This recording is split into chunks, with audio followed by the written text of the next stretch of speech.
Tercera parte. El misterio de esta vida. Título séptimo. Seres perfectos e imperfectos en la vida. Dios es un ser perfecto, porque siempre hace el bien. Y Dios hace el bien porque siempre supo conservar su esencia espiritual intacta. Nada malo pudo vencer a Dios, ya que Él siempre venció lo malo con lo bueno de sí mismo.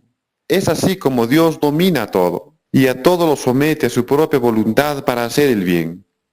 Y el hombre, que fue hecho a imagen y semejanza de Dios, pues goza de su misma bondad espiritual, debe aprender a dominar a todo lo terrenal, sabiendo que todo lo terrenal sirve a Dios para instruir al hombre, y hacer del hombre un ser perfecto, tan perfecto como lo es Dios Padre. Así también, Dios siempre hace el bien, pues con su suprema inteligencia alcanzó la sabiduría, y para alcanzar la sabiduría Dios siempre mantuvo su inteligencia lúcida, y de ese modo mantuvo intacta su santidad, o sea, su esencia espiritual. Sin embargo, el hombre se corrompió con la mentira de Satanás, la cual lo llevó a la muerte espiritual, o sea, corrompió su inteligencia.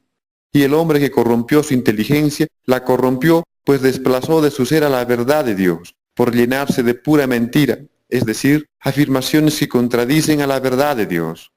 Fue así como el hombre empezó a originar pecado, o sea, una vida basada en el error, pues hace el mal de un modo evidente, ya que sus ideales son contrarios al ideal de Dios que siempre hace el bien. Y todo aquel que corrompe su inteligencia pierde su perfección. Sin embargo, no porque el hombre haya perdido su perfección y en consecuencia haya decidido vivir en el pecado, debe de ser desechado. Por el contrario, Dios reconoce que si el hombre ha perdido su perfección, ahora tiene la oportunidad de hacerse por sí mismo un ser perfecto, venciendo todo lo malo con lo bueno que Dios le deja en herencia, es decir, la palabra de Dios, y que le transmite un ideal bueno. Entonces, para hacerse un ser perfecto, el hombre debe de purificar su inteligencia analizando las palabras de Dios, y que le devolverían la lucidez, ya que las palabras de Dios muestran al hombre la realidad de un mundo perfecto, si todos hacen la voluntad de Dios, es decir, ponen en práctica el ideal de Dios. El hombre que con corazón sincero, o sea, aquel que deja atrás todo el conocimiento del mundo, se inserta en el estudio de las palabras de Dios, dando fe a cada hecho por más increíble que parezcan, alcanza la sabiduría y purifica su inteligencia llevándole a su perfección. Entonces, queda claro que no porque el hombre haya perdido su perfección, eso quiere decir que debe de ser desechado, sino que más bien aquellos que no quieren dejar el pecado y lo defienden con absurda convicción, son desechados por Dios, ya que son imperfectos e inútiles y su final es la muerte eterna.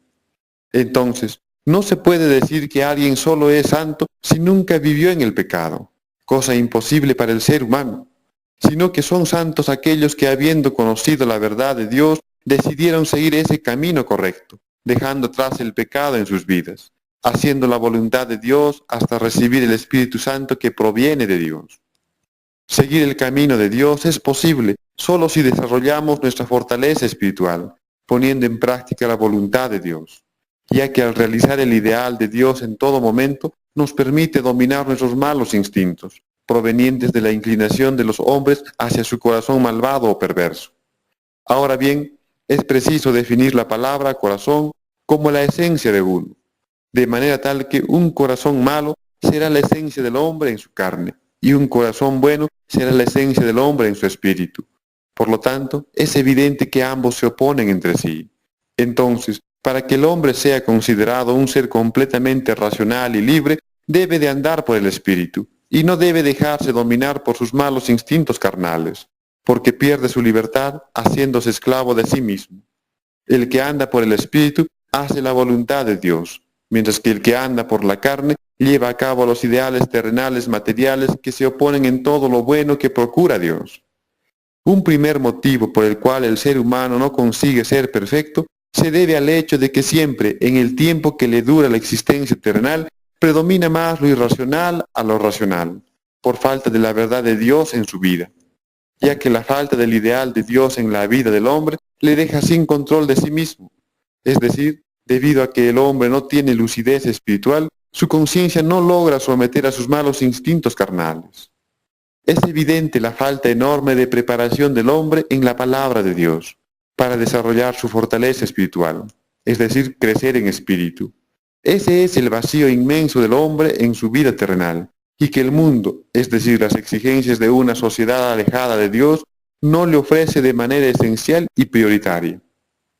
Y un segundo motivo por el cual el ser humano no consigue ser perfecto es porque, a pesar que de una sola sangre fue hecha el linaje de los hombres, existen seres imperfectos porque están incompletos, divididos de una sola hermandad, entre los unos a los otros, porque se alejaron de Dios y desconocen la verdad de su origen, y todo les falta, porque cada quien no se satisface con nada en su práctica equivocada del amor y vida en pecado, que los lleva a dañarse entre los unos a los otros, buscando cada quien sus propios intereses.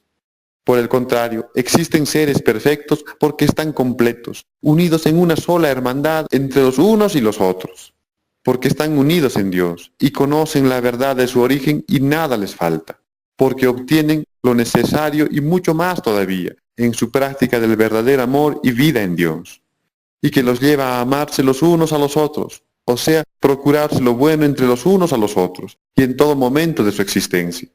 Existen seres perfectos e imperfectos, porque cada quien es libre en el mundo, y cada quien decide a dónde pertenecer, y a quién servir y adorar, si a Dios o al demonio. Es así que con el ideal de Dios todos nos ayudamos y somos verdaderamente felices. Por el contrario, con el ideal del demonio todos nos agredimos y nos lastimamos y nadie es feliz. El mundo de ahí afuera lo rige el demonio, pero podemos evitarlo si renunciamos a ello por fe y practicamos lo correcto en Dios. Recuerden que renunciar al mundo y salir de él no representa lo absurdo de pensar que dejemos de pisar su suelo, y por consiguiente decidir no realizar tal petición divina por aparentemente ser algo ilógico. Renunciar al mundo y salir de él implica renunciar a toda clase de costumbres extranjeras, o sea, no pertenecientes al mismo ideal de la comunidad de Dios. La comunidad de Dios lleva a cabo el ideal de Dios en espíritu y en verdad, mientras que el mundo actúa según ideales terrenales materiales y que dan origen y alimentan al pecado. Aquellos que llevan a cabo el ideal de Dios ya han crucificado todos los deseos carnales y mundanos que nos llevan a perdición. Esto incluye renunciar a los deseos ávidos de querer poseer toda clase de riquezas, ya que todo ello origina peleas en los hombres, ya que lo que unos ganan, otros lo pierden y siempre va a ser así. Además, la vida depende de Dios y no de todo lo material.